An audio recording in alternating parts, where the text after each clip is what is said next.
On the evening of Thursday, the 14th of August 1975, the calm waters of Darwin Harbor, Australia, received an unexpected arrival.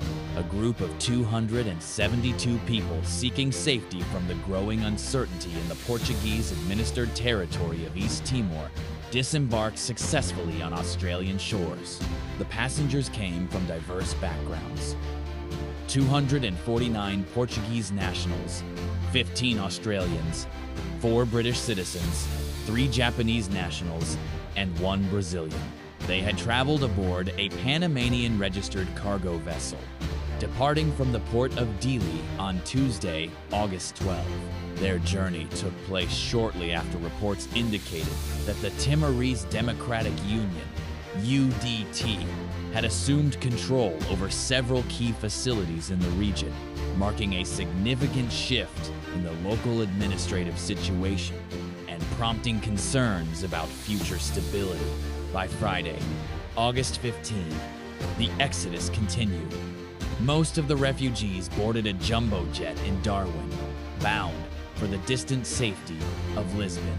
In hushed interviews, they spoke of fierce skirmishes in the eastern districts between the UDT and the Fretilin movement. However, they noted that the capital, Dili, had remained unnervingly quiet when they departed on Tuesday. Since the unrest erupted the previous weekend, a curtain of silence had fallen over the island. No direct news was making it out. Back in Europe, Portugal denied allegations of orchestrating a coup, describing the situation in the capital merely as tense. Their official policy remained firm. The future of the island must be decided, not by force, but by the democratic will of its people. Fast forward to Wednesday, the 17th of September 1975. The tides of conflict had shifted dramatically. An Indonesian naval frigate intercepted and rescued a solitary boat carrying refugees off the coast of Mabara. Among those pulled from the sea was a key figure, the UDT leader, Escalating. The UDT had waged a bitter struggle against Fretilin for control of the Portuguese colony. But recent intelligence indicated that Fretilin was gaining the upper hand. Cornered and defeated, the UDT leadership chose to flee toward Indonesian territory, where they were subsequently granted asylum. Meanwhile, reports surfaced that Indonesian warships had been deployed to patrol the offshore waters. Fretilin sentries began spotting unidentified vessels, including the ominous silhouettes of submarines lurking on the horizon. A delicate geopolitical balance hung in the air. Indonesia, sharing the island with the Portuguese territory, declared it would not interfere in the Timorese struggle for independence unless its own national security was compromised. Yet, behind this stance lay a stern warning. Indonesia cautioned Fretilin against continuing its war upon opposing political factions. By late September 1975, the drums of war grew louder.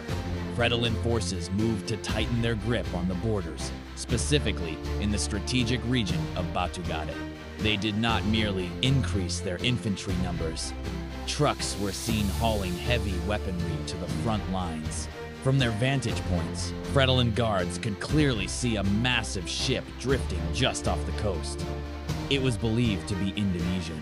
The vessel's intent was shrouded in mystery. Was it there to evacuate refugees, or was it a calculated display of intimidation meant to rattle the Fretilin ranks?